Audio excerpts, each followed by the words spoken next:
Okay, about 2 months later, in April of 1945, we landed at, anyone know what this island is? Okinawa. Okay, this is by far the biggest battle of the Pacific so far. Okay, it's going to be quite a bit bigger than Iwo Jima and quite a bit more deadly. Nicknames for this battle. The Japanese called it the Typhoon of Steel for two reasons. One, because there was so much artillery and so many guns shooting back and forth, but also because the Japanese sort of used their new strategy on a wide scale for the first time that's going to prove pretty dang effective. Okay, and we'll talk about what that is later. So now, this battle is a little bit longer. It takes almost 3 months to capture Okinawa. Again, the Japanese considered this island to be a home island, so they're going to fight harder. Okay, there were more Japanese this time, about 77,000. Again, that dwarfs the millions you will face if you execute Operation Downfall. So, how'd it go for us? This time it took us 250,000 American combat troops to take Okinawa. Okay? We suffered 100,000 casualties taking Okinawa. Okay? You do the math. 1 in 2.5 guys you send on shore is coming off on a stretcher or in a body bag. Those are not good odds. Any 3 you send, 1 will not be walking by the end of the conflict. He'll be dead or wounded to the point he can't keep fighting. And this time we lose almost 13,000 men. Okay? So again, we win. Okay? But look, I mean, guys, we outnumbered them 250,000 to 77,000. We did win, but it was costly. Once again, how many guys did the Japanese lose? Pretty much all of them. Okay? And worse, because some of you think the atomic bomb is going to kill civilians. That's absolutely true. Okinawa had about 300,000 civilians on it when we landed. 82 days later, when we conquered the island, half of them are dead. 150,000 out of 300,000. 1 in 2 Okinawans is dead. Okay, because of the artillery fire, because of starvation, because of disease. We killed, the Japanese and us together, I don't mean us, just Americans, half the civilians to take that island. Okay, so these are little tiny drops in the bucket compared to the real deal. Okay, so the way that I'm going to present this to you is the same way the president would have seen it. Okay, if you're in this presentation, you can click this light blue link here. It says the briefing.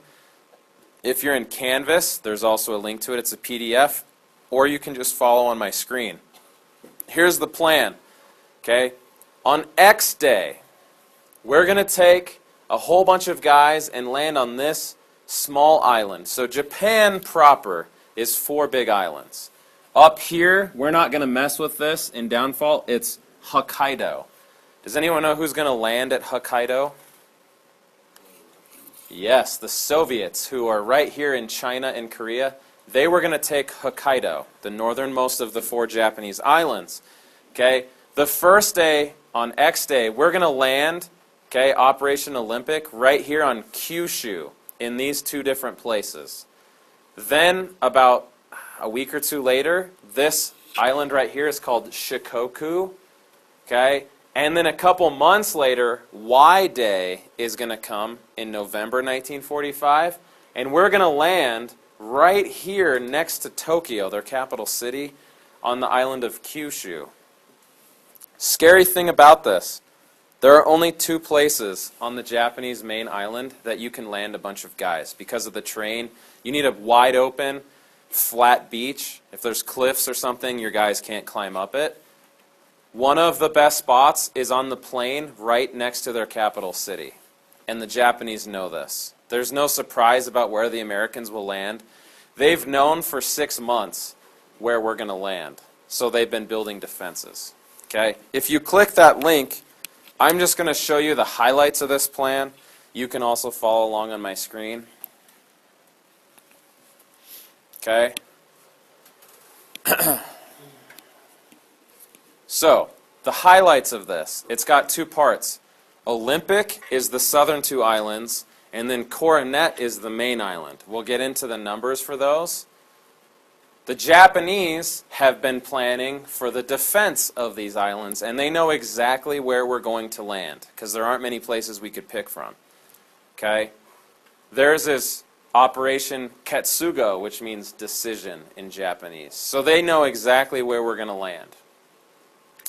One of the reasons why Okinawa got the nickname Typhoon of Steel is because of a new tactic the Japanese have been using with their aircraft, you all have heard of. Towards the end of the war, when you have a bunch of inexperienced pilots who haven't been properly trained, do they stand a chance in a dogfight with Americans? So what do? Crash into your ship.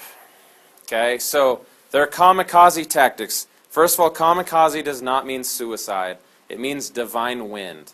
So in Japanese mythology, we'll say, a guy named Genghis Khan that you'll remember from world history tried to invade Japan. He got a huge fleet of Koreans and Mongols, sent them to Japan, and a typhoon wiped out his fleet. And the Japanese looked at that and said, the gods will protect us. No one has ever conquered the home islands of Japan.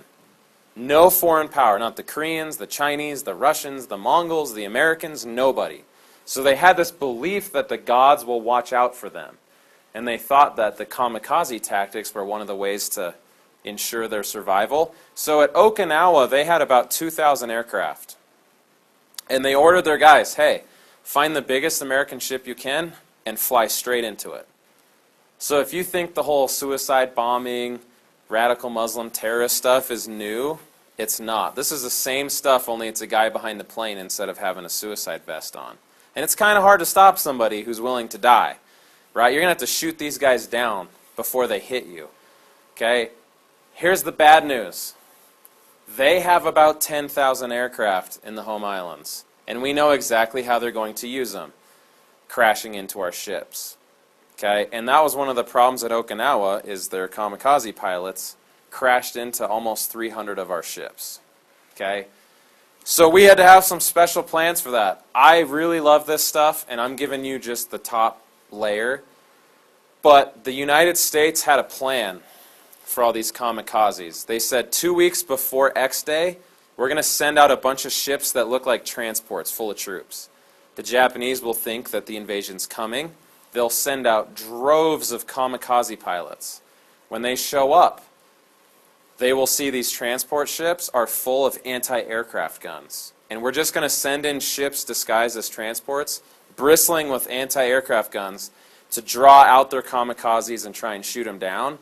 And then 2 weeks later, we'll send in the real invasion fleet. It was called Big Blue Blanket, if you want to Google it. It was a pretty gutsy plan, okay? The Japanese have been digging in on beaches. They have bunkers and pillboxes with artillery. They've got mines and barbed wire. Okay? And they also have caves, which we learned at Iwo Jima. You can bomb a mountain all day, but when the guy's hiding in a cave, you're just wasting your time and bombs. Okay? So one of the things that we thought about, we strongly considered using chemical weapons against the Japanese, because the best way to get a bunch of guys out of a cave is not to go in the cave or bomb the cave. It's to pump some poison gas in the cave, and anybody in it's dead. And the Japanese knew that. We thought, man, it might come to that where we have to use chemical weapons. How could we justify that? Thought we're the good guys here? The Japanese used chemical weapons on the Chinese. Remember the rape of Nanking? They've done some horrible, horrible stuff. They've already used chemical weapons. So some American generals said, well, if the Japanese already used them, we'll use it on them. It's just fair. Okay? We had some generals say, we're going to need nuclear weapons to support this invasion. Now, no one's dropped atomic bombs yet. So when you hear the term tactical nuke, it means a small one. You're not trying to like wipe out a whole city. It's like a small nuclear warhead. One of our generals said, if you give me 12 or 15 of these nukes to use on the beaches, I'll drop them, and then 2 days later, okay, you can see right here, 2 days later, I'll send my guys onto the beach. What's that show about our understanding of atomic energy? Not a lot, because then we'd have all kinds of issues with radiation. Who wants to walk through the area that just got nuked 2 days later with no protective equipment? you're going to get radiation poisoning. But we didn't understand because no one had used these. So here's what this really tells us.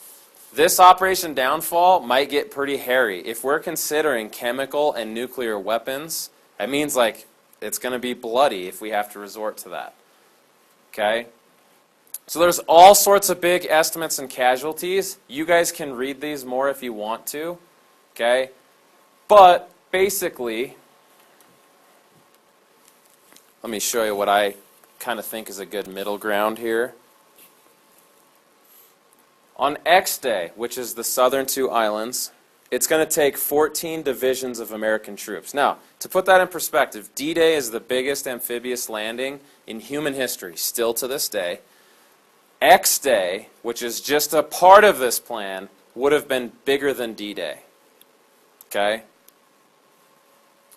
It would have included an astonishing 42 aircraft carriers, 24 battleships, 400 destroyers, and over 200,000 American men going ashore. So this is twice the size of Okinawa. Okay? And it's bigger than D-Day by far. Now, it's only part of the plan. Y-Day on the main island of Kyushu is 25 divisions. Okay, do the math. That alone, this is only part of the plan, is more than double the size of D-Day. So this is huge, and that means lots of deaths. Okay? It was going to take, we thought, about 5 million combat troops to invade and occupy Japan. So nothing like this has ever been done, and don't forget, Japan has never been conquered by an outside power. Okay? So, what are the estimated casualties if you choose option 1? It's hard to say. I'm giving you a range. 1.7 seems to be on the low side. Okay? 1.7 to 4 million Americans are going to come off of Japan in a body bag or on a stretcher. Okay? And at least 400,000 and up to, some people say, even 1 million dead. To put that in perspective, the deadliest war we've ever fought in, still to this day, is the Civil War, which is about halfway between this. Just over 600,000 Americans died in the Civil War. You're saying in one big battle, we're going to have more dead than we've had in our deadliest war to this point. Because I warned you, more people will die this way. Okay? Now, we're assuming with those numbers, the Japanese are going to fight on. And does recent history at Okinawa and Iwo Jima tell us they will continue to fight? Certainly. Okay? We're also assuming, Donovan asked about civilians, that grandmas and grandpas and little kids are going to pick up bamboo spikes and any other kind of weapons, and they're going to join in the resistance as well. Every school in Japan has been doing military drills with elementary and middle school kids, getting ready for this, saying when the Americans come, we all fight to the death. Okay? And we're also assuming that about 10,000 kamikaze planes are going to be coming for us as we land on these beaches. Okay? So this is kind of worst case scenario. Okay? Now, what about Japanese casualties? Again, we didn't do this option, so we can only give you an estimate. Here's my best estimate. They've got 4 million military men ready to fight us. Okay? And they've conscripted or drafted 30-plus million. Okay? Now, these are not some kind of well-trained soldiers. These are injured guys or older people who otherwise had been civilians, just like the Germans did with the Volkssturm at the end of the war. They basically say, anybody who can hold a gun, come join up. So you add these together, and they've got about 35 million dudes ready to fight, plus the civilians. Okay, so the potential for casualties is huge, but most historians agree, if they all fight like we think they're going to fight, 5 to 10 million of them are going to die. So we said more Americans will die if you choose downfall, and definitely more Japanese will die. Okay? So that's option 1. Option 2 is what we really did. Okay? Drop the bombs. If you choose option 2, you have to drop both bombs. You can't do one, you can't do the other. So here's what President Truman did. In August 1945, he said, drop the first atomic bomb on Hiroshima. This is the mushroom cloud from Hiroshima taken by one of our reconnaissance planes that was there taking measurements and pictures. Okay? There were about 20,000 Japanese soldiers there who were killed. But the vast majority of deaths were civilians. Okay? Nagasaki, 3 days later, we dropped our third and final atomic bomb we had, and we killed between 40 and 80,000. Okay? Now I'll tell you this, even though we know what happened, okay, these numbers are confirmed. It's really hard to say who dies later of radiation poisoning or complications from some medical condition caused by the bomb, because it's going to do some horrible things to people. So we can argue about, is that kind of a low estimate or not? But it's the best we can come up with. Okay? Why do we pick Hiroshima? You have to look at this in context and say, okay, no one knew what was going to happen. Atomic bombs have only been tested once. The Trinity test. You can Google it if you want to look it up. In the desert of New Mexico, we detonated one of the 3 bombs we had. And even the scientists who built it were surprised at how powerful it was. Okay? And they called up FDR and said, we just tried one of these 3 super bombs, and it was crazy big. We got 2 more. What do you want to do with them? Okay? So, the first one, little boy, we're going to drop on Hiroshima. No one knew what would happen. The pilot dropping the bomb did not know what this bomb was. So here's how I like to think of it today. If somebody came to you and said, I have some alien technology, some super awesome weapon, the likes of which the world has never seen, go drop it on the Japanese. That is sort of the equivalent of what we asked these guys to do. Even most of the generals did not know what would happen. Okay? We picked Hiroshima in part because it's untouched by Allied bombing, and we'll look at some other Allied strategic bombing campaigns later, but it was basically a science experiment. Okay? So, let's take some of the bombings that we and the Axis powers have carried out in this war. Okay? If you look at this graph, the blue are Axis, so Germans, Germans, Germans, Germans. Okay? These are German bombings of cities. Probably one of the more famous ones is Warsaw, Poland. Okay, there was a big ghetto. Poland had a huge Jewish population, and you guys know what the Nazis like to do with Jews. They put them all in one big section of Warsaw and built a fence around it, basically, which is the real ghetto. It's not like the rough side of Marbleton. And they said, all right, Jews, you guys have to live in the ghetto. Well, in 1939, I think, a bunch of Jews rose up and said, we're going to fight back against the Germans. And the Germans, rather than sending troops in to quell the rebellion, bombed the ghetto. Okay, so they killed a lot of Jews. They bombed London, England with aircraft and with rockets over 8 months and killed a pretty decent number of people. Okay, Stalingrad, Russia, the worst battle in human history, I think. 1 million civilians were killed in Stalingrad. Okay? Not just from bombing, but that was a big part of it. Excuse the interruption. At this time, teachers, will you please release the boys' basketball team? Kyle Walton, can you report to the office? Good luck, gentlemen. Mr. Hatcher, I'll send you this video, and you just have to look at the assignment and make your choice, okay? Now, when we get into the red, you're going, what? Allies killed a bunch of civilians in strategic bombing? Absolutely. We killed way more civilians than the Axis killed with strategic bombing. So Hamburg, Germany, is a big industrial city. Like, they have a bunch of factories there the Nazis are using. Okay? We tried something special for them. Instead of dropping conventional bombs, we dropped what were basically napalm bombs in something that, if you're interested, you can Google this, we called Operation Gomorrah. Now, the name of this operation tells you our intent. Do you guys know the story of Sodom and Gomorrah from the Old Testament of the Bible? You do. Remember the 2 cities that some people say, like, immoral and homosexual things were going on, and God basically gets mad and is like, I'm nuking those 2 cities. Have you heard this story in the Old Testament where 2 cities get blown up? One of them was called Gomorrah. If you name your operation Operation Gomorrah, you are saying, what is your intent here?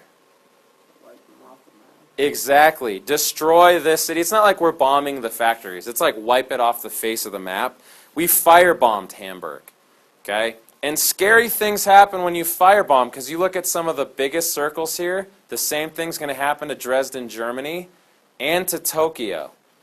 When you drop napalm in dense urban cities where houses are close together, napalm is basically petroleum jelly. Is that sticky? Is it flammable? Absolutely to both of those.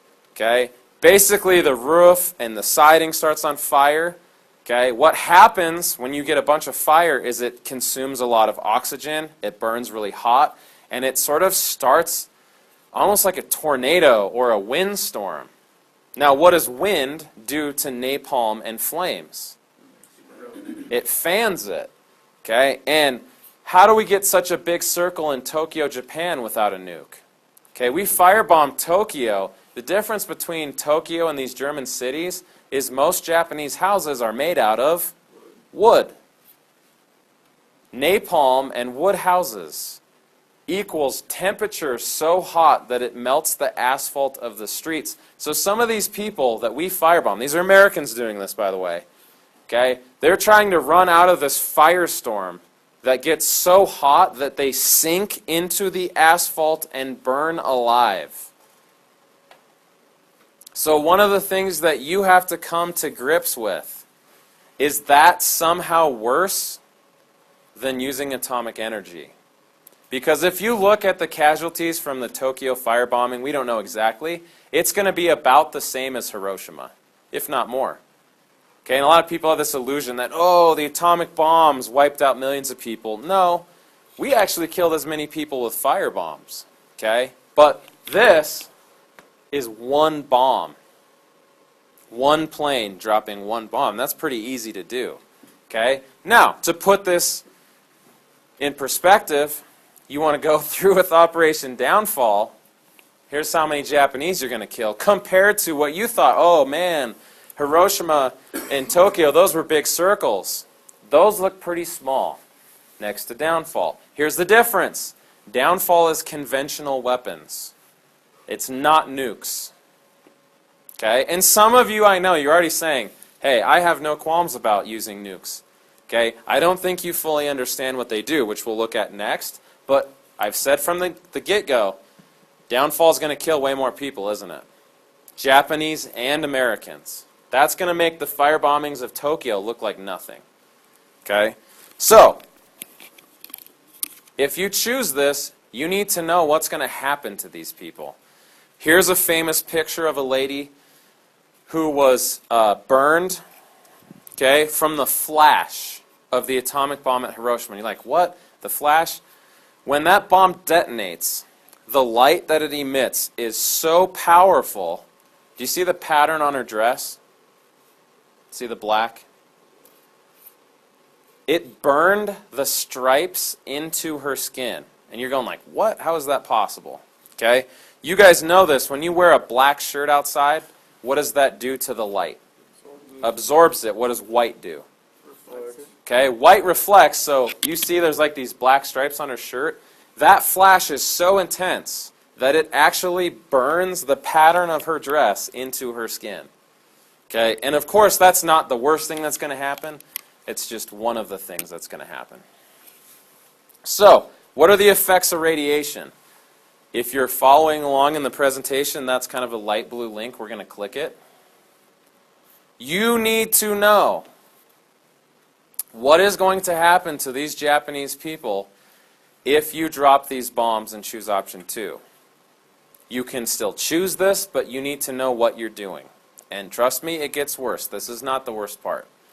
Okay? So first of all, this is a science experiment. No one knows what it'll do to humans. We tested one bomb in the desert, and of course we didn't test it on people. The test is Hiroshima and Nagasaki. We don't know how to contain it, clean it up, how long it lasts, how it'll kill people. No one knows. Okay? We picked Hiroshima because it was untouched by Allied bombings. We hadn't firebombed it or anything, so that we could measure the destructive power of this new bomb. So we're basically using these people as guinea pigs in our science experiment. Okay? That's irrefutable. So what's it going to do? Okay? Couple of things. If the explosion and initial fires don't kill you, because thousands die to those causes, you're going to get radiation poisoning. Okay? Which Des knows all about because he plays Fallout a lot. Here's what it does in real life. It causes alterations in the blood. It destroys your bone marrow's ability to produce blood and blood cells. And it also seriously damages the liver and other internal organs. A lot of people are going to die from radiation poisoning. Okay? Within about 2 kilometers of the hypocenter.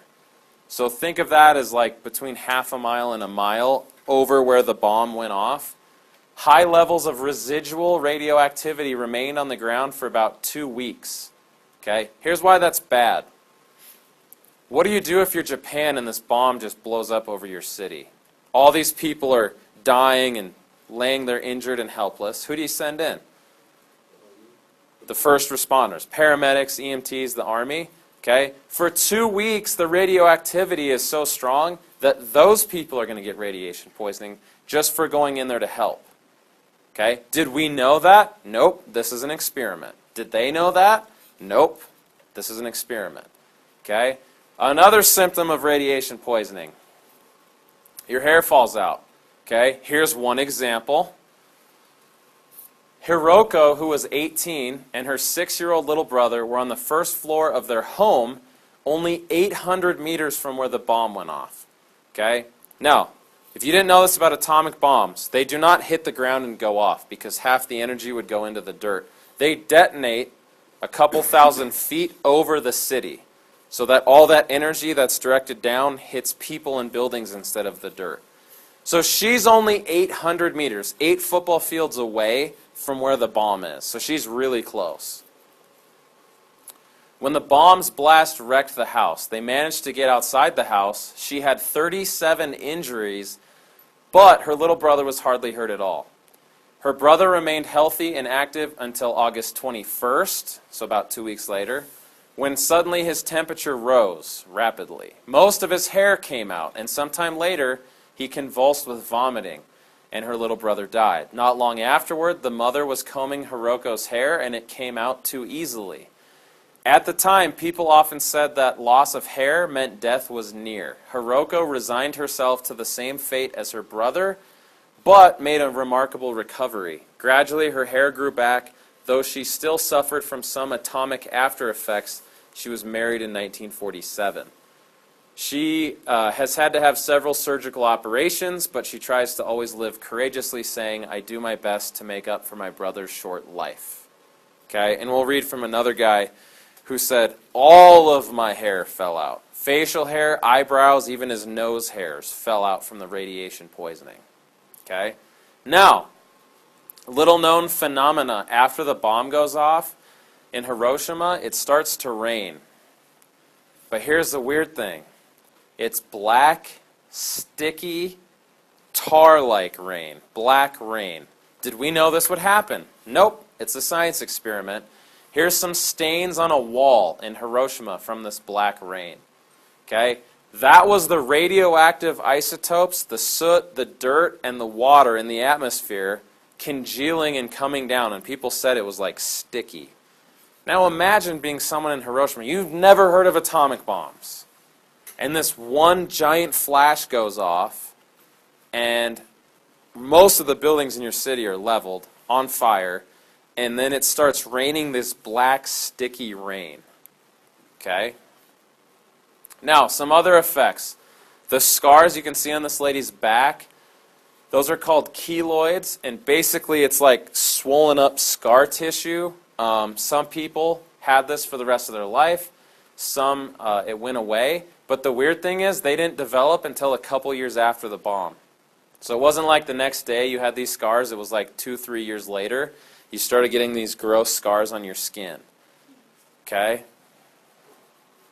Now, one of the worst things, if you are pregnant, ladies, and exposed to radiation, one of the many side effects is called microcephaly. Anybody heard of it? Okay, remember the Zika virus and mosquitoes? Do you know what that does to pregnant women? It gives your fetus the same exact thing the atomic bomb gave Japanese ladies who were pregnant, microcephaly. Their children are born with shrunken heads. Yes, I'm not making this up. Okay, and everybody asks, like, will the kid live? Sometimes, but usually you're basically missing parts of your brain. So some of these kids will never walk or talk or function, and they usually die at a young age. So many of the women in Hiroshima and Nagasaki who were pregnant at the time, okay, gave birth to fetuses, okay, and there were other ones that were stillborn and stuff, but microcephaly, if you Google image search it, that's on you, okay? But you have a shrunken head, and their brain is missing entire parts of your brain, or it's grossly underdeveloped. Like halfway through the pregnancy, the brain just stops developing for some reason. So it's pretty nasty stuff. Okay? And here's one of the worst things. People go in to help clean up and save lives. Now they're exposed to radiation too. Okay? Now, that's not the end of this. Because I told you there's going to be consequences of your actions.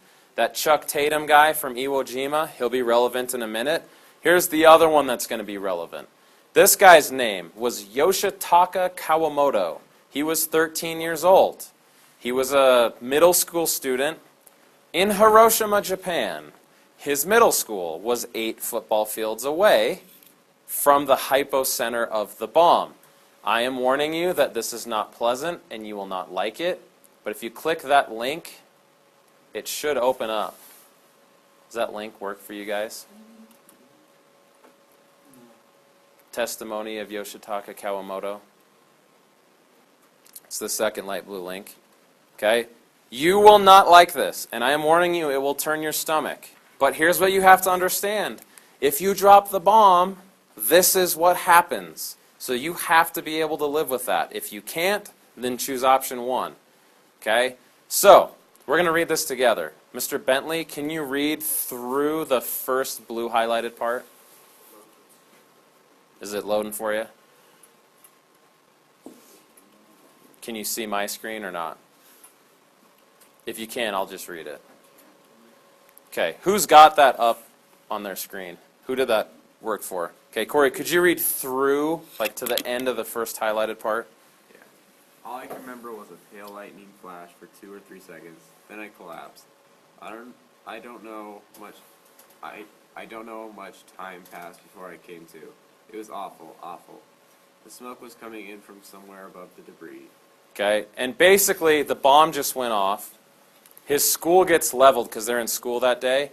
He lays in the debris, and he hears the survivors in his school start singing the school song.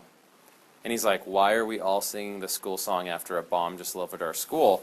And he realizes they're doing it so the first responders know they're still alive in the rubble. And he says, slowly, one person at a time, stop singing the song until he's the last one left singing. Because they're dying. Okay? On his way out, he's going to find one of his friends. So, next blue section, Mr. Graham, can you read that okay? We had been going through military drills every day, and they had told us that running away by oneself is an act of cowardice. So I thought I must take somebody along with me. I crawled over the debris trying to find someone who was still alive. Then I found one of my classmates lying alive. I held him up in my arms. It is hard to tell. His skull was cracked open. His flesh was dangling out from his head. That would be his brain matter. He had only one eye left, and it was looking right at me. At first he was mumbling something, but I couldn't understand him. He started to bite off his fingernail. I took his finger out of his mouth, and then I held his hand. Then he started to reach for his notebook in his chest pocket, so I asked him, I said, you want me to take this along to hand it over to your mother? He nodded. He was going to faint, but I still could hear him crying out, saying, Mother, Mother. Okay, because if you choose this option, you got to be okay with this, because this is what happens to this guy. Okay, on the way out of his school, there were little kids on the playground lying there dying, and he said there were hands trying to grab his ankle saying, "Help me, help me." And he said one of the things that really haunts him about this is he remembers vividly kicking the hands away so he could run away. And he knew leaving those kids, they're all going to die. Okay? Now, it gets worse for him. The first thing most Japanese do, okay, because what's left of their city is now on fire, where are you going to go? To the water. Exactly my thought. Go to the river and get a drink. Jump in the water. It'll feel good. Okay? Dez, again, because he plays Fallout, will tell you, do you want to drink irradiated water? Do you want to go swimming in the river in downtown Hiroshima after this bomb went off? No, but that's what he's going to do. Okay? And he says the water was full of dead people. I had to push the bodies aside just to drink the muddy water. We didn't know anything about radioactivity at the time. I stood up in the water and so many bodies were floating away along the stream. I can't find words to describe it. It was horrible. I felt fear. Now, he's going to pass out. Japanese soldiers come in, and there's bodies all over the riverbank like he described. He's passed out. So they grab him, and they throw him on the truck full of dead bodies. Okay, he's unconscious. Luckily for him, he slides off the pile of dead bodies and rolls off the truck. And the Japanese soldiers are like, oh, grab that kid's body, throw him up. And when they grabbed him, one of them felt a pulse on his wrist. And they said, wait a minute. Put him in the live truck, not the dead truck. So he not only survived all of this, he almost ended up buried alive with all the other people who died because he was unconscious. And people told him, like, man, you're really lucky. Now, luck is relative. Because I'm saying if you're in middle school 800 meters from the hypocenter of the first atomic bomb to ever be used against humans, I don't know if I'd consider you lucky or not. But at least he's going to survive. Okay? Why does he matter? Okay, you'll see when we get to our choices. Basically, 6 days after the last bomb, Japan surrenders. Their only condition of surrender is let us keep our emperor. We agreed because we were afraid if we killed or arrested the emperor that all of the Japanese civilians would rise up against us. And we didn't want that. Okay? Now, here's what this brings us back to. Your decisions. I am telling you, neither one is good. You must choose. If you do not do this assignment, you will fail this course. I have to say that because in past years I've had students say, you can't make me pick. Either way, I'm going to kill a lot of people. Welcome to being the president. Okay? So, option 1 is go through with the invasion.